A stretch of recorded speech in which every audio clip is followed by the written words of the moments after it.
marunong maglangoy. Hindi marunong maglangoy yan. Buwang yan eh. Kain tayo guys. Suka na may tawag nito. Tuyo na naamit. Tapos itlog oh. Oh. Sinangag na kanin. Kain na naman yun. Kamatis oh. Ilaw. Naamit. Kapag kamatis. Sarap. Gusto mo.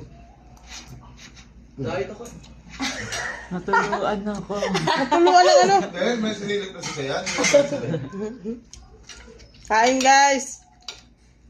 Diet ako. Ano ba? Namit. Hindi ko lang ito maglaba. Tuyo. Ikaw ba, maglaba ka ba? Sa suka na may sili. Maglaba ka? Talaol. Ano ba? Hindi, wala naman ako labahan. Isa yun naman lahat yun eh.